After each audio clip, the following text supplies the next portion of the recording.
نشوف التقرير ده عن النادي المصري.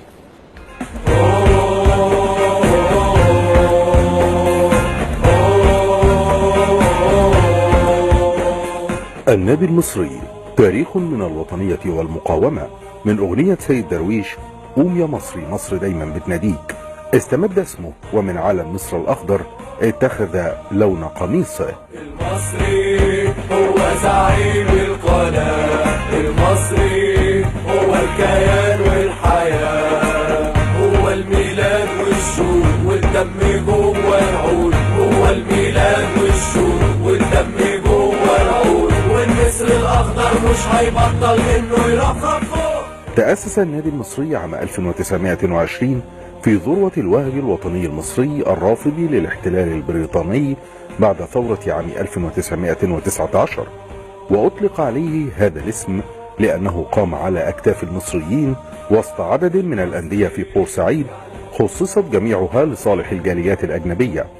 هذه النشأة الوطنية الخالصة للنادي المصري هي ما تفسر العشق الكبير لجماهير المصري له وانتماء أهل بورسعيد وحماسهم الشديد للنادي باعتباره ممثلا لهم ومعبرا عن كفاحهم.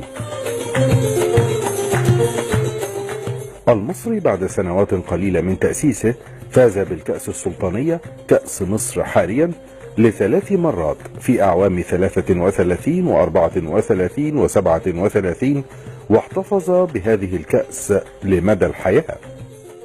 كان النجم الأول في النادي المصري وقتها اللاعب الفذ عبد الرحمن فوزي، وهو أول لاعب مصري وعربي وإفريقي يحرز هدفين في كأس العالم عند مشاركته في البطولة مع المنتخب المصري عام 34 في إيطاليا. وفي الأربعينيات حمل لواء النجومية بالفريق الهداف الأسطوري السيد الضوضوي، وهو أحد القلائل الذين أحرزوا أكثر من 100 هدف في الدوري المصري قبل اعتزاله في منتصف الستينيات. يشارك الفريق الأول لكرة القدم في النادي بانتظام في الدوري المصري الممتاز لكرة القدم، ودخل للمربع الذهبي عدة مرات. ومن أبرز إنجازات فريق الكرة حديثا الفوز ببطولة كأس مصر عام 98. متفرج النهارده بين بورسعيد جايين يبحثون على الكأس، لأن زي ما قلت لحضراتكم النادي المصري بتاريخه العريق ونجومه القدامى اللي مثلوا منتخب مصر وليهم الاسم والتاريخ. شكلت فترة الثمانينات الفترة الذهبية الثانية في تاريخ فريق كرة القدم في النادي المصري، حيث شهدت تولي السيد متولي رئاسة النادي، وظهر مسعد نور ابن بورسعيد الذي تطلق عليه جماهير النادي لقب الكاستن، وما زال هو النجم الأشهر للفريق.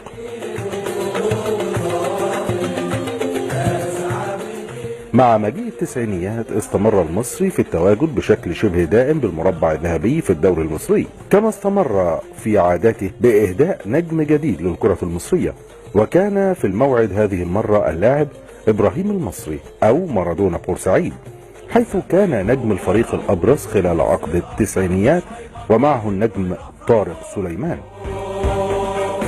وفي الفترة الأخيرة ما زال النادي المصري ينافس بقوة على بطولة الدوري، ووصل إلى نهائي كأس مصر العام الماضي مع مدربه المتميز والذي ارتدى فانيلة النادي لاعبا لفترة حسام حسن. المصري يعلى هتافي وأقول ونبضي أعلى من صوت الطبول، من حبي ليه مش هفضل ورا كل شيء، من حبي ليه مش هفضل ورا كل شيء، والنسر الأخضر مش هيبطل إنه يرفرف فوق.